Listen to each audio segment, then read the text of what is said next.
So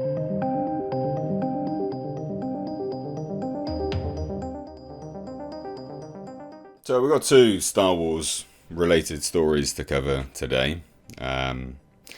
Essentially all under the premise that, yep, Star Wars and Disney don't appear to really know what they're doing, it seems. So the first one is, of course, Obi-Wan Kenobi movie writer, because it was recently revealed that this was going to be a trilogy of films, which Stuart Beattie was writing and has come out and now revealed a bunch of stuff. But he shares the original ending, which featured Darth Vader killing REVA, which was in the plot leaks, which this explains that. But it also goes some way to, I guess, explaining why it was all changed, because of course this would be under, Kathleen Kennedy, and just trying to push. Basically, you just can't kill, a woman, and a woman's got to be redeemable, I guess, in this person's eyes for some. It doesn't make any sense, because Darth Vader killing Reva would have been a better end to Reva's character journey in the story that we got than her try to, in the last two episodes, redeem her character with little backstory, little character arc. It didn't really make a whole lot of sense. So this is just Disney being a mess, as it were. So Lucasfilm was originally developing Obi-Wan Kenobi as a movie, actually a trilogy, but plans changed and became a Disney Plus TV series. Original writer Stuart Beattie has revealed how his ideas differed from what we saw on the streaming service, which I'm really surprised he's allowed to do. But he's doing it nonetheless. So talking to The Direct, Beattie confirmed that Reva was a character he created, though his version wasn't aware that Anakin Skywalker and Darth Vader were one and the same. Which, that makes sense.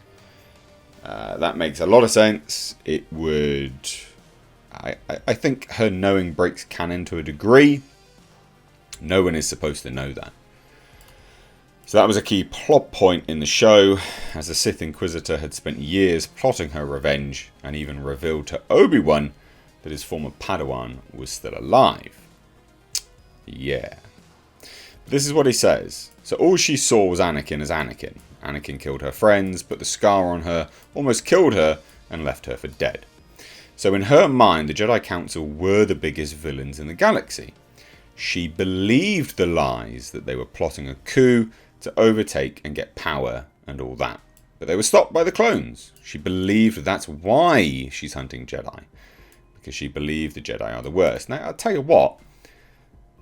Why was this changed? That makes more sense. That makes way more sense. That someone's just a bit gullible. Right?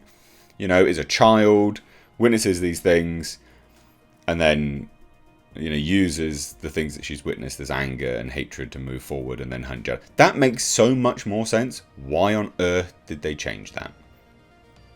Now, over the course of this version of Obi-Wan Kenobi, Beattie says the Jedi Master would have told Reva the truth about Vader, leading her to realizing that she'd spent years serving the man who tried to kill her as a child.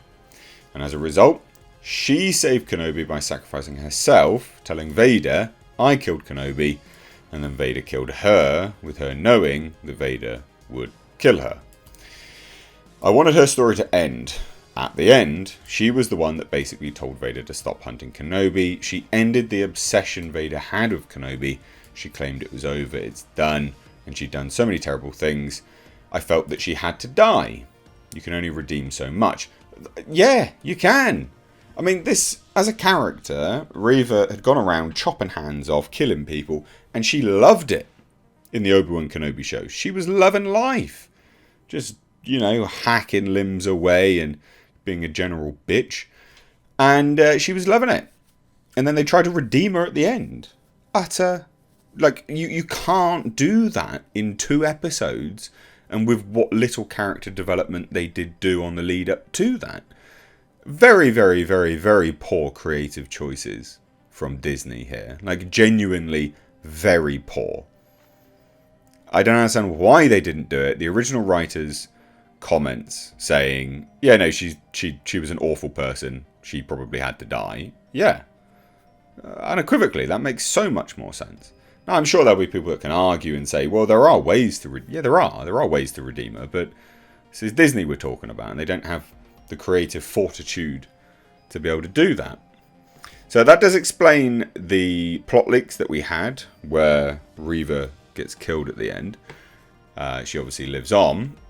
And, you know, again, just further solidifies why Disney are awful currently with a lot of their Star Wars stuff. Because, I mean, that makes sense. Creatively, this writer's comments make sense. What we had was lacking. Now, the other thing which I thought was super dumb, new details about Emperor Palpatine and the Sith Eternals. It doesn't really explain anything, just as an FYI, but I just thought it was funny. And I thought we'd lump it all into one video to say how dumb Disney is with some of their Star Wars stuff. Not all of it, like I still like The Mandalorian. But anyway, so brand new novel from Adam Christopher, Shadow of the Sith, reveals more about how active Palpatine was during those years, appearing before a Sith bounty hunter, Ochi of Bestoon, as a Force ghost, demanding that he finds his granddaughter on the off chance she has the connection to the Force her cloned father did not. So, alright, I guess. So, yeah, he gets thrown to his death, puts his essence into a clone. They sort of don't work, but they sort of do. And then he's like, oh, I'll just appear as a random ghost to some bounty hunter. Hey, can you help me, please? Can you help me find my granddaughter? You know, Rey Skywalker. What compels Ochi to embark on this mission? The villain, who we learn once clashed with Mace Windu, is looking to make himself whole again. And the only way he can do that is by finding Exegol. It appears he's hoping for a new cloned body to replace the one he has. He's been kept alive with cybernetic implants, and that salvation is what Palpatine promises. So Palpatine's just promising cloned bodies to everyone. Why is Exegol the only place that this can happen on? It seems a bit strange. We learn Exegol's Sith Eternals are religious zealots who have long done the bidding of their dark side masters, and it's actually established that both the Emperor and Darth Vader visited the planet on numerous occasions in the past, so we're sure that there's going to be a lot more stories cropping up as well, but that doesn't seem that interesting, to be honest. In my eyes, I know that doesn't seem that exciting, but never mind. So the group itself is one with a lot of history, and the Sith Eternals are shown chanting the names of Sith heroes like Darth Plagueis, Revan, Noctis, Sanguis, Kakon, Verd, and Shar. And if you wanted any intriguing plot points to do with Snoke and the Snoke farm, all those pickled Snokes that Emperor Palpatine had on Exegol, well, you're shit out of luck there, because Disney still can't explain that, apparently. So I thought this was funny, interesting, and it just shows that Disney, don't really know an awful lot of what they're doing, to be honest. The original ending for REVA makes a lot more sense. So, yeah, I'd love to hear your thoughts, though, because there are people that do like that character, but as a character arc, I think that works more. You know, you can only redeem so much, as the original writer said. Let me know what you think down below. Take care. Also, ladies and gentlemen, consider checking out my Teespring store. Supporting the channel via this way does go a long way. But also, not only that, you do get to wear some awesome merch. These are one-of-a-kind designs designed for me by my graphic designer. We, of course, have our Clown World line, which is in mugs, hoodies, t-shirts. We've got Space Jeebus. And then for something a little bit different, we, of course, have right down at the bottom right here, we have our Pulsar GTIR. Also, ladies and gentlemen, consider checking out and supporting my second channel, which is Car Nonsense. This is a vlog and car channel. You can find links to this in the description box, along with my Teespring. Please do consider supporting.